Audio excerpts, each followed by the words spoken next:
how are you so certain that XRP will thrive and get to high prices when banks and institutions could just use RLUSD since it has high velocity and basically zero volatility? Wouldn't that make more sense for them? In my mind, that makes sense, right? At a surface level visceral response, sure. Why wouldn't you just use the stablecoin? Well, if you understand Nostro-Vostro accounts and you understand third-party risk and you understand how greedy people are, okay? So those 3 things you need to understand. You could probably agree with me that banks are greedy, right? We could all agree banks and institutions want to make as much money as they can. Okay. They don't want to pay Ripple and they have to trust Ripple, okay? And Ripple's good. Like, it's audited, it's transparent. You know that they have the treasuries to back RLUSD.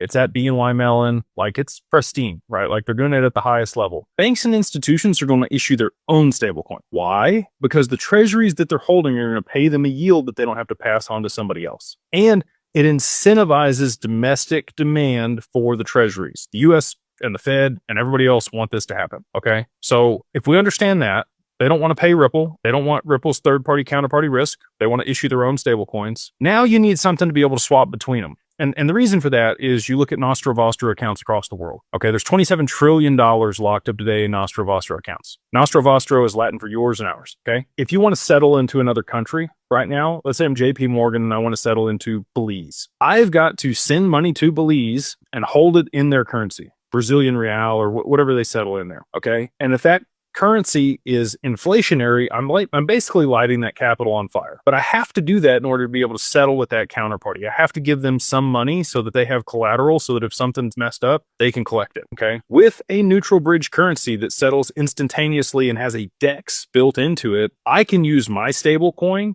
I can send it to them and they can receive it in their stablecoin because it moved through XRP. But to your point, XRP is volatile, right? Well, it's actually less volatile than the current exchange rates between currencies because the settlement time of XRP is 2 to 3 seconds. Whereas if it takes days to settle, there could be significantly more change in the exchange rate between the 2 currencies that you're settling. So it actually provides a better solution. And I think it'll be a high stable price with the amount of demand that we're going to see on it after the supply shock. And at that point, it will be much more stable and there will be less volatility and banks will be much more apt to hold it. And that actually came from David Schwartz. So again, these are all things that I have heard over the years, people smarter than me that talk about them. I'm just able to regurgitate it and try to explain it to people in a distilled down, simple manner that allows you to understand why they wouldn't use RLUSD and they would prefer to use XRP because, again, banks are greedy. They want to make their own money. They don't want to give all their money to Ripple.